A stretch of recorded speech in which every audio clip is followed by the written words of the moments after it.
Hello and welcome to One Trek Mind with me, Michael. And me, Raptor. And today we're going to be discussing the first season of Star Trek Prodigy. We had been told by many that we should give this show a fair shake, considering it's widely regarded by many Star Trek fans as some of the best new or modern Star Trek that's come out. So today we're going to be discussing our thoughts on that first season and whether we think it lives up to that hype. I think to begin with, it would be smart to get right out of the way.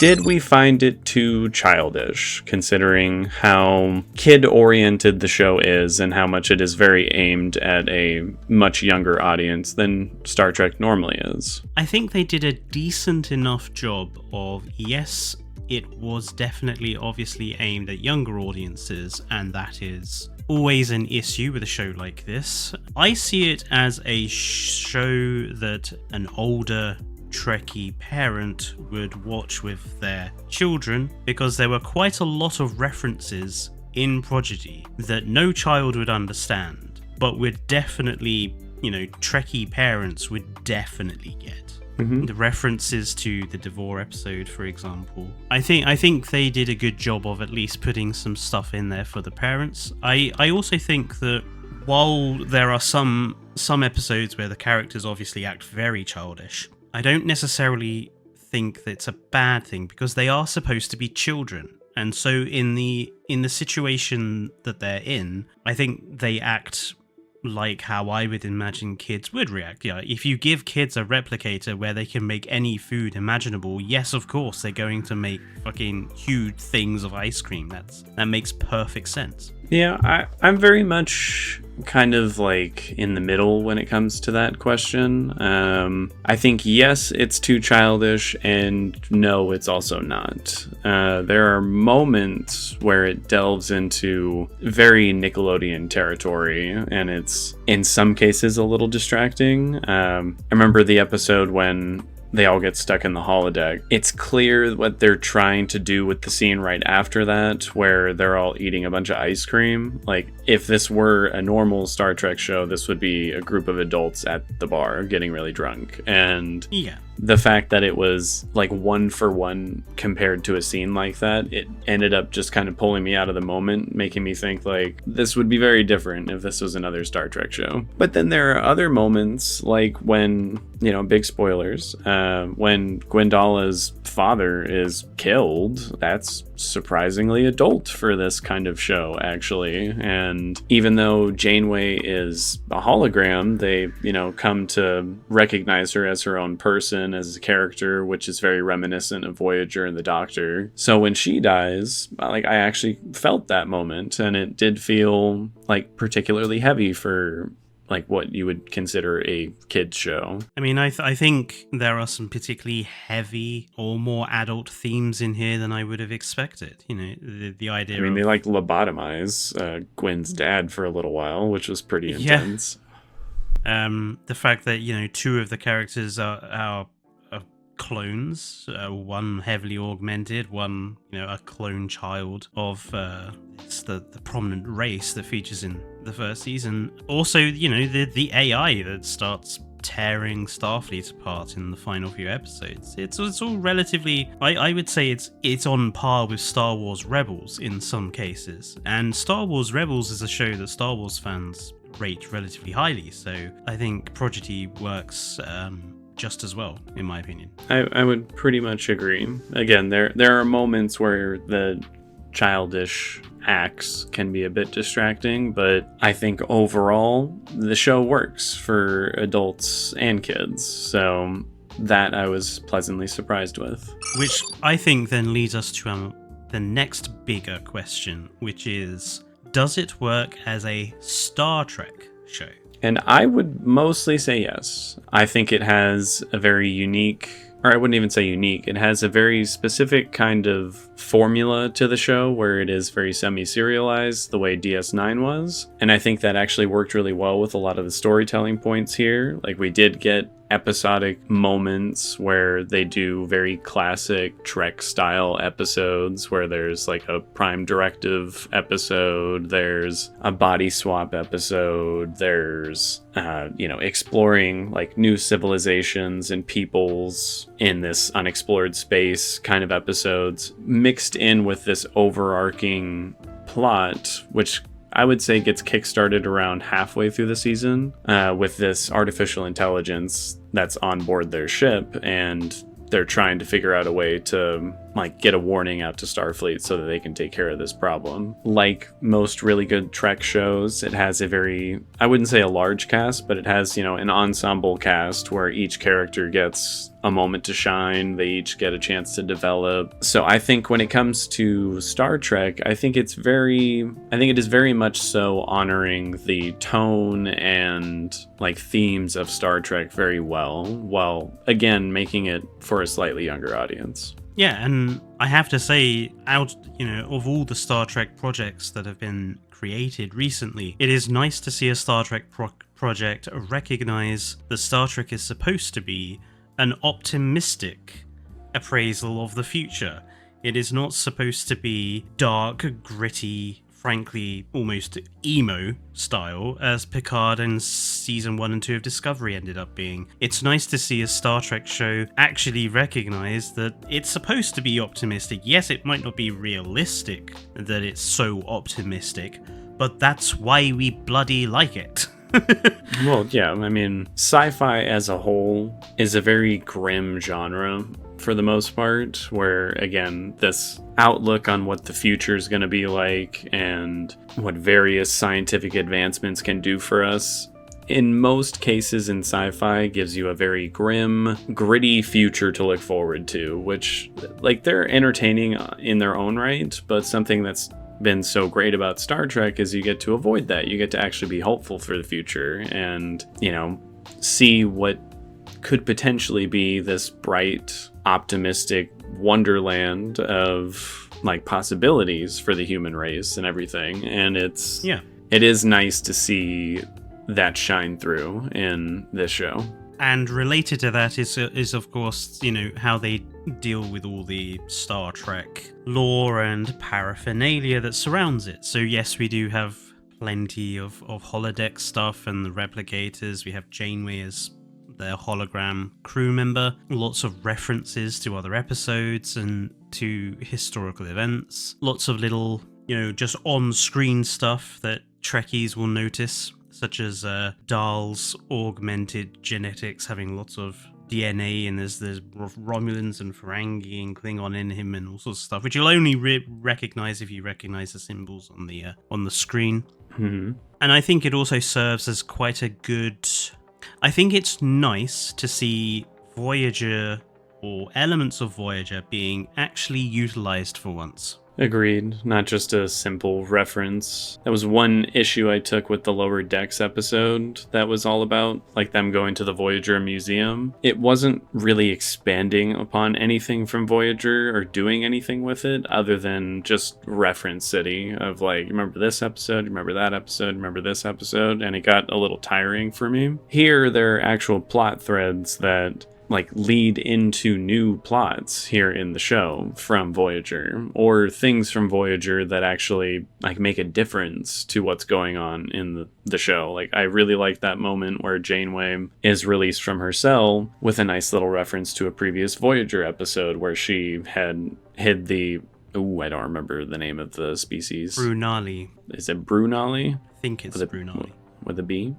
Yes, where she rescued them, and then that little girl who is now grown up and joined Starfleet helps her out in that situation. It was a nice moment where it's like, okay, we've thrown in a reference here for the fans who have seen Voyager, which is nice, but there's a reason for it. It's done for a plot-specific purpose, so it doesn't feel like it's just spoon-feeding me nostalgia bait. It's actually for a reason. And it's also neat to see, Chakotay going on this mission where he gets captured and is stuck in time and everything, which leads into, I'm assuming, more stuff in season 2. But it's nice to see, as you said, them doing something with Voyager. Like, this is finally the return of Janeway, my favorite captain, and I love her here. They actually did a really good job with her character, I think. Yeah, which brings us on to characters. I think, for the most part, they're all pretty strong, apart from one character, which I think we might have strong opinions on. Are you going to say Murph? I'm going to say Dal.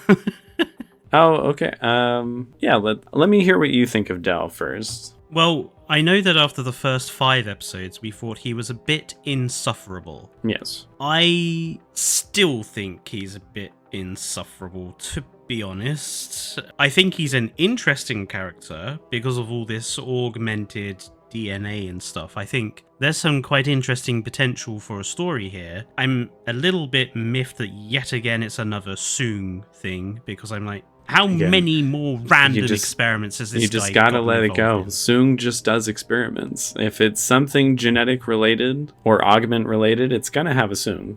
Like, that is just how it's gonna be. But I hope they build upon that story somewhere. But I do think he's potentially not necessarily learning his lessons. Not as quickly as I would hope. You see, I actually did come around to his character pretty much by the end of it. I think he's still very childish. He makes a lot of Dal-like decisions that can be quite frustrating. But at the same time, I think he's definitely learned how to become more of a leader. I really appreciated that when they go to destroy the protostar, he's the first one to offer himself up to stay because the captain goes down with his ship. I'm like, that to me showed a lot of character growth. And I feel for him, particularly when it is revealed that he's an augment and now his whole future with Starfleet is kind of in the air. I definitely felt for his character, and I ended up liking him a decent amount. He's like a mid-tier character for me, where I'm like, he's all right. I don't hate him. Not my favorite character on the show, but I do like him. So who is your favorite of the Protostar crew? Probably Zero. Zero is one of those characters where I feel like out of everyone might have actually gotten the least amount of moments to shine, which I found a little surprising by the end of it. I feel like the first half of the season was very Zero heavy, and then the second half really eased back on that, which hopefully they kind of course correct on in the second season, or, course correct for me, because Zero is my favorite character. But I like how they're like extremely optimistic. Like, they're the one in the group who is constantly keeping people afloat and coming up with new ideas, and is genuinely very kind towards other people. On top of that, I think as a species, Zero is just kind of cool. Like, it's a very neat thing, the Medusans, how they, one, that they have a hive mind, two, that they are like ethereal beings that if you actually gaze upon their true form, it drives you insane. It just makes for a really interesting race, I think. Nice to have a original series species back. Nice to see their ship, at least the remastered version of their ship, show up in the episode which goes into his backstory. So that was a nice little reference for older Trekkies especially. It's there, by the way. Remember, they have no gender. Oh yes, so it is. I quite like Rock. Rock is great. To me, perhaps too childish at times for me, but I do like Rock. But I like her quite outgoing, like eager to learn everything. Like, she just wants to learn about everything, and as a teacher, that sort of attitude is nice to see.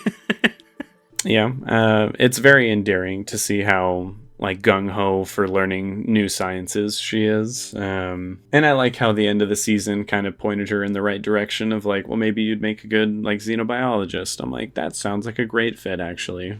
I would like to see her continue down that path. That would be very cool. I was curious that you mentioned Murph, so I assume you have a problem with him.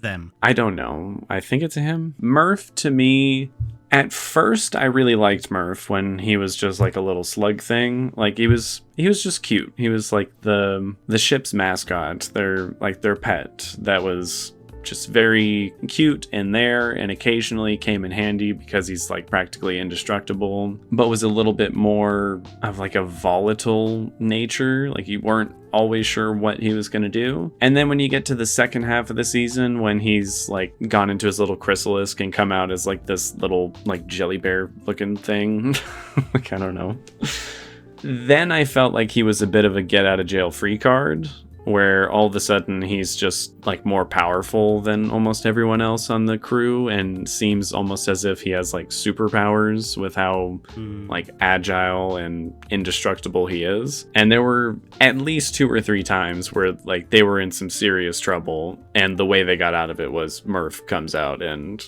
like beats the shit out of a bunch of people. And I don't know, for me it kind of lost me a little bit with Murph. And I also think he was way cuter as a slug. Like, I agree. He kind of creeps me out with the arms and legs, if I'm being 100% honest. I agree. I think he was better as a melanid worm, which is what he technically was at that point. Jenkin Pog he does make me laugh on occasion just because of how like fatalistic he is. Yeah. And how like the moment there's like some serious danger going on, he's like, I'm out of here. We should go. I mean, I think they nailed the characterization of a Tellarite pretty well with Jenkinpog. It's specifically like a child Tellarite. I think they did do a good job with that. I think out of all the characters, he might have the most jokes that don't land with me, though.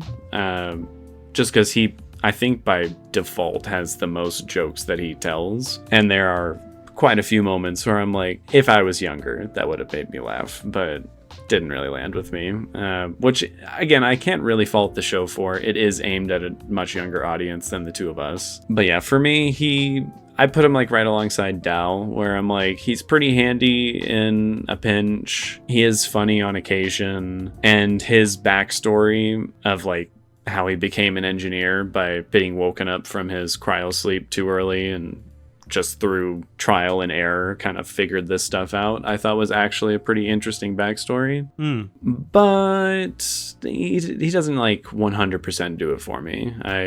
He's definitely not top of the list. I put him like right in the middle, maybe like towards the bottom. Which leaves Gwen, who I liked a lot. It was neat to see a new race again, or a new race that had some pretty interesting like abilities. How she controls the gift that her father gave her with, I don't know if they ever name what it is. Like the little metal... It reminds me of Discovery's programmable matter, in a way.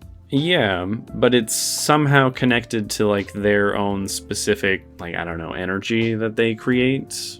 I found her to be a very useful character. Again, in the finale, I think she came in super handy, with the only one being able to speak all these different languages, which confirmed for the both of us, you always need a good communications officer on board your ships. It's very important for situations just like that. Not only that, she's a very capable person. Like when it comes to physically demanding things, she's capable. When it comes to most like intellectual things, she's at least mostly with it. I find her whole story with her dad to actually be rather interesting. They could have made it very one-dimensional, but it's clear by the end of it she doesn't really know how she feels about her dad. She hates him, but at the same time she loves him and she wants to protect her people. Like, I found all that to be quite interesting. And I think out of all the characters, she's probably the most mature, which is refreshing, considering, again, some of them are very childish at times, and she's kind of the one who reins that back in just a little bit, which I appreciate. So yeah, I liked Gwen a lot. I would put her in the upper tier for me, like either right below Zero or maybe like right below Rock. And yeah, I think the bringing back of Janeway in both hologram Janeway, I thought was perfectly done, and I thought actual Janeway was also perfectly done. I think we got the bun and the not bun, which was nice. We got the bun and not bun. They managed to bring the character back without spoiling them, as I think they did with Picard, as I think they slightly did with 7 of 9. I think here Janeway was the Janeway I remember. For the overall story, I think it's a bit cliche, you know, the whole, oh, we got an evil AI on board and it's going to destroy the Federation. I'm a little mixed on the overall story, personally. I think it's not a terrible story, it's just a not very imaginative one, especially after we've had Picard, where you had, you know, evil AI in series 1, and then you had evil AI in Discovery season 2. In Discovery season 2, and then you had fucking basically the Borg in season 3 of Picard, which is essentially an evil AI.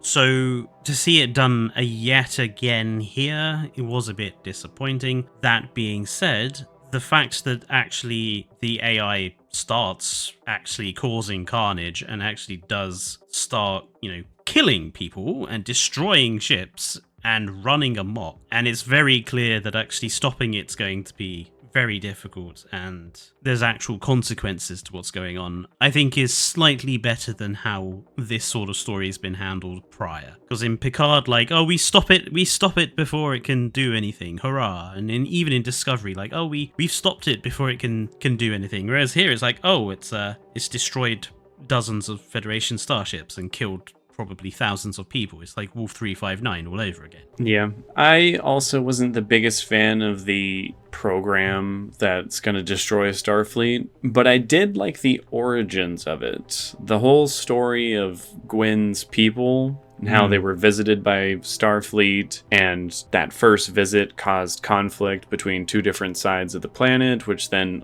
ignited into a civil war that Starfleet, based on the Prime Directive, was like, we can't get involved with this, which I feel like isn't a leap of the imagination or anything. That's actually a pretty plausible scenario. It's a very interesting scenario which Star Trek has never really done before. It's like, we always assume that first contact with the Federation goes fine, you know, hello, welcome to Starfleet, you can join the Federation, blah, blah, blah, planet happy, great. We've never seen it where first contact goes well, but actually afterwards it all goes to shit. We've never actually seen that. Yeah, and I thought that was actually very interesting and made for a decent backstory for Gwyn and her dad and everything. I do think, again, creating the AI to destroy Starfleet back in time is a little too convoluted for me. It's kind of pushing the boundaries of what I think would be like a plausible response to that civil war. But again, I did find the premise of that quite interesting and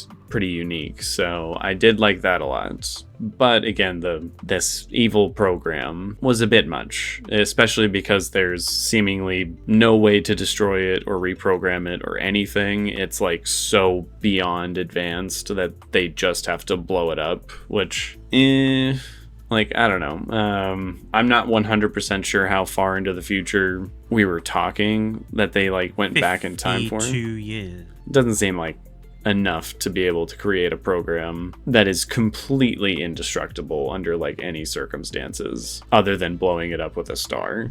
Yeah, I had my issues with the overarching story.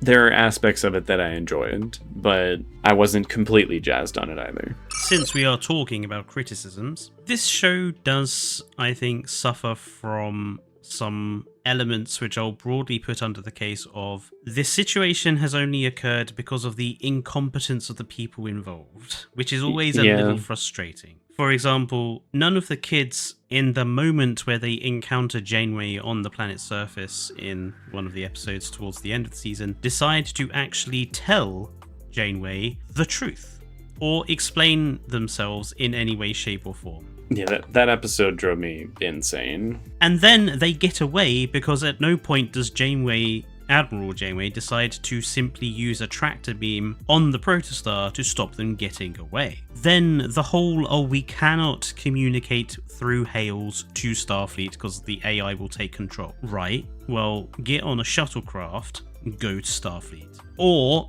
there's even that really funny scene towards the final episode where literally someone in a window on the Dauntless, which is Admiral Janeway's ship, is looking down in through the windows of the bridge of the Protostar. Like, write on a piece of paper and stick it on the fucking window and have someone look out of the window. Like, there are alternatives to just using the comm system to send a message. There are loads of alternatives, and the fact that no one even tried an alternative is infuriating because it means that the plot only happens because of the stupidity of everyone involved. Yeah, there are several moments like that, but the number one most egregious moment for me was that episode where they meet Janeway and other Starfleet members on the planet's surface, and they're constantly just like, for whatever reason, they're terrified to tell her, and I'm like, she is literally the ideal person to be telling here what's going on, and they just refuse to do it. They just run for it, and they get scared, and then it leads to this prolonged multi-episode chase where they're being dogged by the new Voyager, and it all could have been avoided if they had just said, so listen, here's what's going on. It's a weapon on the ship. It destroyed the station that we were at formerly. And even if they didn't believe them at first, at least being told that information, they would have been able to investigate and figure out that yes, this is true, more than likely without actually activating the weapon. And it was really annoying. Like, really bugged me. I think especially for a show aimed at children, I think it sends a very iffy message that you shouldn't talk to adults about something that's very important. I think it's a very questionable message in a kids show to show kids not communicating with adults about something very important like that in that way. Yeah, no, I agree. I'm still not a massive fan of the Protostar as a ship design. I think it's all right. I think it's too Abramsy for me. It just, when you see it in those final episodes surrounded by a very nice Starfleet fleet, I have to say, it was nice to see not a copy-paste fleet that we saw in Picard Season 1. It was nice to see Sovereigns and Defiance and Akiras and Centaur classes, interestingly enough. But when you see the Protostar next to all of them, it does stand out. It's like, doesn't really look like it's from the right era or right universe for that matter. I mean, it does look considerably different to the other ships around it. But I mean, I think the same argument can be said for our new Voyager in the show as well. I think that thing looked ugly as hell. I could not stand it. I thought the Protostar itself wasn't too bad. I think perhaps a little too futuristic in terms of its tech and its look, but I wouldn't say it's anything like super egregious. Again, for me, the Protostar is kind of a mid-tier ship in the rankings of all like main series ships. It's like, it's okay. It's not too bad. It's not too great. Shields. What, the orange shields? I like the orange hexagonal shields. I think that's a cool little... Because Star Trek shields have always just been like the blue bubble or like blue skin-tight shield bubble. I like seeing like the little orange hexagonal sort of makeup of the shield around it. I think it looks really nice as a visual effect, and I think also shows a degree of like evolution in shield design. I mean, that's what they do in Strange New Worlds. It's just blue instead of orange, but it's got the same hexagonal like shape to it all. Does it? Yeah. I've never noticed before. I prefer the blue, personally. I like my lasers, which are not lasers in Star Trek, to be red, and I like my shields to be blue. Yeah, I think the series wrapped up reasonably well and leads into season 2 quite nicely, with Gwen going home. I do wonder how the show is going to be now that we have lost our more mature child character. I also wonder, but I've also heard from people saying season 1 feels like a kid's show and season 2 does not, where apparently it gets a lot more adult aimed in the second season. We'll be the judge of that, but I'm curious to see what people mean by that. And oh my god, is that for real? I did not know it was Ella Purnell who played Gwendala. That's kind of cool. That makes me think she might not be coming back on the show, actually. Who is? Lucy from Fallout. No, really? Yeah. I didn't recognize the voice. I mean, I didn't either, but now it's kind of hard to unhear. Yeah, she played a Jinx in Arcane. She's on a roll currently. She's doing very well with her roles. Yeah, I mean, I thought she was great in Fallout, so... Yeah, that makes me think we won't be seeing her again, though, just because her career is kind of taking off right now, and that might have been a way to write her off the show just entirely so she can go focus on those other projects. That being said, if they are going to be serving on a ship with Janeway and other adult characters, then I suppose that there's going to be plenty of maturity around them to make up for that. We'll see anyways. We'll see. But yeah, overall, I mean, I was pleasantly surprised. I do think the series gains more momentum up from about the halfway point when Janeway starts sort of tracking them down. It adds some much needed impetus. I think before that, the show was feeling a bit stagnant and a bit, I wouldn't say boring, just aimless, perhaps. Yeah, it was kind of just, again, it was getting its footing. It was like, let's just do some episodic adventures to kind of get people to know some of these characters and what the ship can do and just kind of what Star Trek is like. And then the second half of the season was much more pedal to the metal on the actual main story, which I liked the mixture of those two things, again, where you got a little bit of both. Which I suppose leads to the last question that I think is worth discussing here. And that is, do we think this show would stimulate a new generation of Trekkies?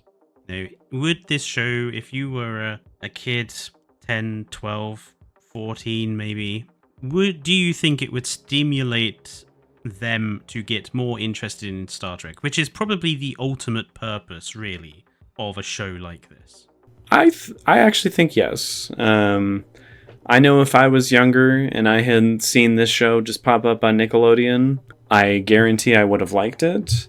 And it probably would have gotten me, at least in the world of Star Trek, enough where I could have been like, well, what's the other Star Trek like? Like, I enjoyed this show. What's all the rest of it like? But then I think it highly depends on which show they jump to next, because if they're jumping to other modern Star Trek that's not Strange New Worlds, I think that could effectively end their love for the IP of Star Trek pretty quickly. But if they jump back to the legacy shows, I think you run into a similar problem where specifically a younger audience would probably have a lot of trouble getting into the much slower pacing of legacy shows and like the outdated visual effects and sets and everything. So yeah, I think it potentially could set themselves up for a new audience, but it would be really iffy if they actually continue on with it for kind of a variety of reasons. I agree with you there. I think one of the key problems is that this is the real first time that Star Trek has tried to do something like this. There's not... I mean, obviously there is the animated original show, but that's way back in time now, and I don't really think you can really say, oh well, you know, if they love Prodigy, they could just go and watch the animated original show. It's like, there's no way that's going to happen. No. Let's be realistic. At least with, if you look at Star Wars has quite a few animated shows. You had the original Clone Wars, you had the new Clone Wars, you had Rebels, you've got Bad Batch. There's kind of, if you start with a child's show, you progress through the animated shows. By the time you get to the end of them, you're probably to an age where the more adult shows will make sense. But with Star Trek, like, if you're 12 years old and you've watched Prodigy, what do you go to next? Because Discovery is way too adult. Picard you won't understand. Strange New Worlds you might get, but it's still a bit adult in some cases. And the legacy shows... I think Strange New Worlds would probably be their best bet if they were to jump from this show to a more adult Trek show. I think Strange New Worlds would be the one that would hold the audience in, and they'd be like, oh, this is still fun and cool and kind of fits in with the tone that I'm recognizing with Prodigy. But yeah, the others... Potentially Voyager, just because of the Janeway reference, that might keep them. Yeah. If they have a particular liking of that character, that might keep them in there. But you do run the risk of, again, dated everything, which particularly younger audiences, I think, would have trouble sticking with. So in reality, if they want this to work, they need to come up with a few more shows like this to create a decent amount of stuff for this age group to become invested in before they can advance to the live action stuff, essentially. Which it doesn't look like it's going to happen, because it's very much looking like season 2 is going to be the end of Prodigy, because there's been no discussions about a season 3, and it got taken off of Paramount Plus, and now it's getting taken off of Netflix as well, so it's not looking good for the show, which I think is a shame. Yeah, it sort of suggests that they think it's failed, given the amount of trouble it's had, which is sad, because it with all the goodwill in the world, like they're ending Strange New Worlds, one of the most popular live action shows they've had. They're ending it halfway through season 5. They gave Discovery 5 whole bloody seasons. Like, can you, Paramount, maybe invest in something for the long term and not get rid of something which actually could be great?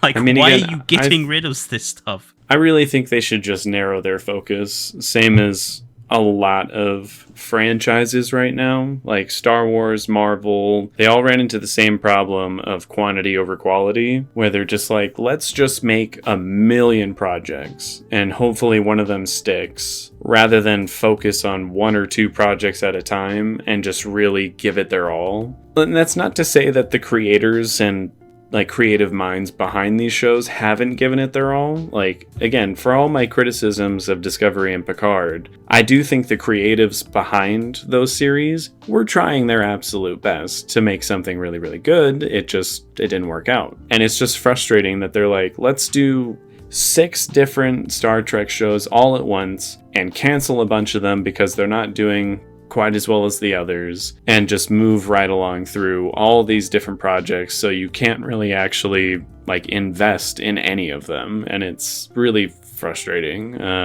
Currently, out of all the modern Star Trek we've watched, I wish they had only made Strange New Worlds, Prodigy, and maybe Lower Decks. And I think that's a perfectly good 3 to have. An adult cartoon, a child cartoon, and a live action semi-serialized show. Yeah, but instead they also made Picard and Discovery, and they seem to have poured most of their resources into both of those shows compared to the other ones. And I think they chose wrong in that regard. They really misfired on those 2 shows and tried to course correct and then just canceled them. And now they're canceling pretty much everything else too. Lower Decks has been canceled. Strange New Worlds has now been canceled. Prodigy looks like it's being erased off the face of the earth, which is a weird tactic to take, and I don't really understand why either. And let's not even mention the appalling, abysmal waste of money that was Section 31. No, I forgot about that movie.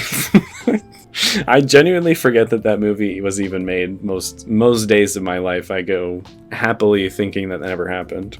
I would love to know how much money, most of it probably going to Michelle Yeoh, was wasted on creating that absolutely rubbish film. Looks like between 80 and 150 million, let's go with the middle, 120 million. That's actually not as much as I would have expected, but way more than I think it deserved. Yeah. And most of that probably went to Michelle Yeoh because she was the Oscar star, and they were banking on her name being enough to make that utterly crap waste of space work. And it didn't. We could have had an extra season of Lower Decks, or an extra season of even Discovery. At least by the end, they kind of were figuring out what they needed to do with it. They could have invested that money in so many other better places, but instead we got that half-assed film. So yeah, we will endeavour to watch the second season of Prodigy as soon as possible, because obviously it's disappearing off Netflix at the end of December this year. So we'll have watched it before then. Yeah, we are on a bit of a time limit, so we will have watched it by then. But yeah, let us know down in the comments what you think about Season 1 of Prodigy. Please no spoilers for Season 2, since we want to go into that spoiler-free. Yes, I would prefer to not have anything spoiled for us, because I am actually enjoying the show. It would be interesting to know your thoughts on that final question we asked. Do you think this would lead to a new generation of Trekkies? Because I think that's the important question that this show raises. So I would very much like to see your answers in the comments, and I'm sure Michael would as well. Oh, yeah. Again, I think Paramount would also like to know, because that is literally what they've been trying to do with all of these Star Trek shows in recent history, is try to build a new audience, and seemingly failing almost every single time, which is very unfortunate for the franchise. And I'm sincerely hoping it doesn't lead to another long drought of no Star Trek for like 10, 15 years. So yeah, let us know what you think in the comments. Don't forget to subscribe if you are new to the channel for more content from us at One Trek Mind. And we will see you next time quite soon when this video goes out, because in a few days' time will be the first episode of Strange New Worlds Season 3. So we'll see you for the review of that episode. Should be fun. Indeed. But until then, it's goodbye from me. And it's goodbye from me.